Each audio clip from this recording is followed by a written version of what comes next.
The juggernaut that is the Chennai Super Kings continues to march on. They once again reclaim top spot on the points table courtesy of choking Kolkata completely. After winning an important toss, they didn't accept Kolkata to crumble the way they did, and it happened when they found themselves in all sorts of trouble. But for Andre Russell, they wouldn't have even reached three figures. In response, Faf du Plessis ensuring that Chennai's chase was, well, it's not fluent, but certainly clinical, and Deepak Chahar should be given full marks for breaking the back of Kolkata's batting early on. On ESPNcricinfo Matchday T20, I'm Rana Kapoor. I've got Dasgupta and Shaun Tait with me, and Chennai have reclaimed top spot, which is a good win for them, given that they've now got 3 games on the road, and in fact 4 games on the road from here. They play Rajasthan, Kolkata, Sunrisers and Bangalore, all on the road. They return to the Chepauk only on the 23rd of April, so they see themselves in a good spot on this ahead of this long travel. Right, let's start with first point itself, which is how Chennai's bowling made such an impact early on. And Deepak Chahar, we've almost gone through this tournament, Deep, saying he's doing a job. Sanjay Manjrekar said teams aren't going after him. Today he's won the game for Chennai with the ball. Yeah, it was impressive because that's what exactly KKR batsmen were trying to do, to try and go after Deepak Chahar, because they also figured out that the first 6 overs is going to be very crucial, and someone like a pacer like Deepak Chahar going after him would be crucial. But some of the shots were, quite forgettable rather.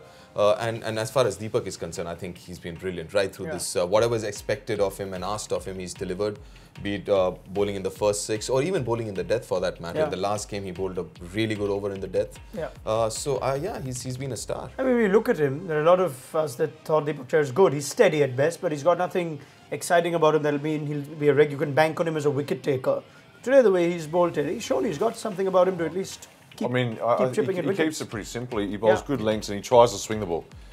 He generally swings the ball in T20 cricket with the new rock, and not a lot of guys do that. So I think he knows his strengths and limitations, and just keeps it simple. And I think Joni likes a guy that can run in and do that. And he gives everything. He's he's not quick, but he certainly hustles in and hits the track really hard. And you can see he's always focused on what he's doing. He's almost always provided the breakthrough for MS Dhoni in the power play. And if we look at the most prolific bowlers in the power play since IPL 2018, I don't think too many people would have thought that Deepak Chahar will top that list ahead of Umesh Yadav and Mitchell McClanagan, who bowls a lot for Mumbai. But well done, Deepak Chahar. That's impressive. And going at 6.71, the best economy from the rest too. Absolutely brilliant. I mean, as Shaun mentioned, the fact that he knows his limitations, and good that Dhoni does not expect him to do anything more than what he can deliver. And so that's what it is. Game after game, Teddy, Chennai's bowlers seem to know exactly what to do. Chepauk or not, but certainly at the Chepauk. Hardly anybody just becomes that release bowler. Today we saw one after the other. They just it is a bit of that know your role type team, that sort of philosophy, I suppose. And it works. Again, top of the table. I mean, they probably surprised us last year a bit as well, the way they played. And I'm always a big fan of experience as well. I think people say, Dad's Army and an old team. Who said that? Who? Yeah. All right, carry on. I'm looking forward to what's coming your way on social media too. Not yet. I've picked them at number 5 in my continue to win, and I think they're going to finish top at the end of the home and away. Right. We'll keep this clip for a while. But fact is, before we talk about Kolkata's batsmen and their approach, which has cost them, just looking at those economies, Harbhajan again going at under 4, 2 for 15 for Harbhajan, Jadeja going 1 for 17 from 4, Tahir 2 for 21. Everyone just turns up and does their job. Yeah, absolutely, yes. I mean, especially Bhaji, I've got to give him a lot of credit, because he was one of the bowlers to bowl in the first 6, and by the time the other spinners came in, KKR was struggling by then anyways. They had lost, 4 or 5 wickets by then, by the time Jadeja and Imran Tahir came into bowl. So yeah, I mean, credit to Bhaji, and especially, I mean, Bhaji, who hasn't really played a lot of cricket going into this IPL. Credit to him, he's a champion bowler. Yep, champion bowler, missed one that was tossed up today, but other than that, as a champion bowler, not a champion fielder. Yeah, it happens. Anyway, everyone can drop him, and Harbhajan took a couple of good catches too. So, all-round bowling performance that sees MS pick up a few more points at home. But what are Kolkata guilty of? What have they learned as a result of this game? And we tend to glorify their approach. We're speaking of the different philosophies, and when it comes, when one trumps the other, what that tells us. But what do you make of Kolkata today? Were they guilty of not assessing conditions? How would you look back? Definitely yes, because this was 150, maybe at best 160 pitch. Yeah. But the approach was more like, 180 odd. I mean, and when especially you have someone like Andre Russell coming and kind of form that he is in, I think you can start off rather a little more circumspect in your approach on a surface like this. And I mean, the spinners will play a huge role. It's not that, if you look at Nitish Rana, I'm sure he's played there before in Chennai, Ranji Trophy and domestic Robin cricket. Uthappa. Robin Uthappa has played a lot of cricket down there. You have Dinesh Karthik, that's his home ground. There, exactly. So, I mean, these conditions shouldn't be alien to at least the Indian batsmen in that KKR team. So, it was quite surprising the way they took on. And the shot selection. Let's start with Chris Lynn, the way he got out. Then look at Dinesh Karthik, the way he got out. Robin Uthappa, the way he got out.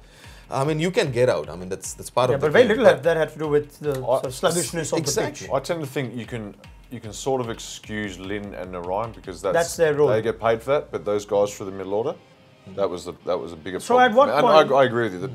The shot that those I know two what you're guys, saying. those That Lynn Narayan Lynn shot was not. It wasn't good. Right, but you're 6 for 1 at Lynn and 8 for 2 at Narayan. At what point do you start saying in the dressing room, saying, okay, we may need to bat differently on this? Because then they go 9 for 3 Rana, 24 for 4 Uthappa, 44 for 5 DK, 47 for 6. And then you've got a guy that down the order that can, in 5 overs, you know what he completely can do. change All you need to do is get it at 5 and over. So let's give Andre a chance. Yeah. I mean, it's not all about Andre, but let's our middle order craft our way through the innings, give him a chance at the end. So if you were the KKR management right now, you'd be pulling some of those senior batsmen up on Uthappa, Dinesh Karthik. Absolutely yes. Absolutely yes. I mean, because we all know we've seen Chepauk. It's not that Chepauk is behaving differently what it used to.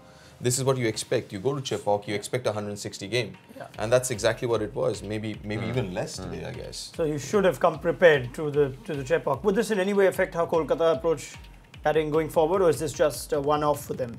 I don't think they'll change too much of that. Well, especially the openers, obviously. But no, I think this is one of those games that they're saying you can put it in the bin and move on and just and get back to the next one. Okay, let's move on to our next point. Andre Russell is the unbeaten 50, the only shining light for Kolkata. He continues to have a very good season with the bat, but that strike rate is going to take a bit of a beating. It'll go from 278 to maybe something a little over 200. The fact that Andre Russell went to just 113 is absolutely shocking in his day and age.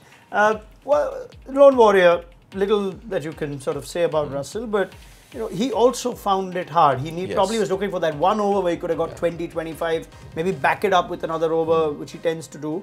He wasn't getting that. Was that down to Chennai bowling well to him, or just a Russell who seemed to be struggling? Couple of things. Obviously, this pitch does not suit his kind of batting because the ball does not come onto the back. Secondly, credit to the Chennai bowlers, especially the faster bowlers. Someone like Deepak Chahar, who bowled 1 over, then Scott Kugelheim, who bowled a couple of overs in the day. I thought, both of them were really, really good. But also, I mean, it's a mindset thing. Once you get into a mindset of taking it easy and be a little more cautious, suddenly everything moves a little slowly. Your footwork slows down, your bat speed slows down just a bit, because if you start having, you're thinking, you kind of at times overthink situation at times. He's at his best when he's got one job to do, that's hit the ball at the ground. Today he had hit the ball at the ground, not lose wickets because the other guys at the other end are falling over. Get myself on strike at the right times, so he's had that to deal with, and let's somehow get us to a score that's going to be competitive. So he had a lot of stuff going through his mind tonight, and that played a huge part. That's a good point you're saying, because there were moments of ill judgment where he gave the strike to Prasidh Krishna early on. There were overs that were sort of wasted. Run out there. There was a poor run out of Kuldeep Yadav. Those sorts of things just added to Andre Russell's issues. Maybe it's a nice little learning experience for him as well. I mean, and at the end of the day, he sort of, he did his job. He got into a reasonable score. No one else was prepared to do it. I mean, he was trying to smack the ball. They bowled well. The pitch didn't suit him. So, a lot of factors go into that. It's not just one thing. It's a lot of factors. But at the end of the day, he was 50 not out. Yeah. Does he sometimes strike you that he's going to swing so hard that he might pull a muscle or something like that, because he had, which he did actually. He had his share of pain and grief. Interesting to see if he plays next game. The way, I mean, he looked like he was in a lot of pain there. The way he was sort of reacting with his wrists and stuff. I mean, the way he was reacting, you might have to doubt whether he plays next game. We'll find out if it was as bad as we saw when he plays, if he plays or not. They have Carlos Brathwaite in the ranks who can do the same sort of job, given that Andre Russell's look more as a pure batting option now. But boy, any team would be delighted to not see Russell on their score sheet. And Kolkata have a string of home games now, so that's something they can look forward to.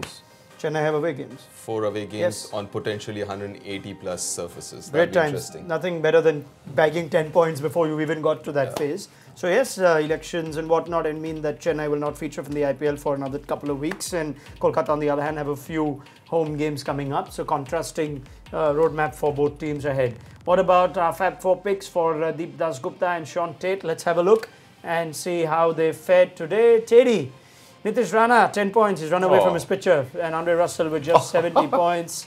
Shane Watson, 17. Tahir got you 40. So 137. The 40-year-old gets you 40 points. So 137 for Shaun Tait. And Deep Dasgupta just nicks it. Fab du Plessis, Harbhajan Singh were good. And MS Dhoni's fine Why did you stumping. get 65, Pudgy? The catching as well. Oh, yeah, okay. He took a couple. We don't give minuses for. And he also chipped in with a run out just about, yes, of that's Kuldeep about it, Yadav. Harry Gurney got you over the line there. One With point. one, yeah. All right, so that's a wrap. Well done to Deep Dasgupta, who's taken a clean sweep to Shaun Tait today. Oh no, what? I've really got to get good sleep tonight and start thinking about all this stuff, this quiz and this Fab 4. And Yeah. It's Mumbai, Punjab tomorrow. Spend some time tonight. Right? Think about it. Maybe I'll let you pick 6 tomorrow, just for fun in the Fab 4. Yeah. Just do something like that.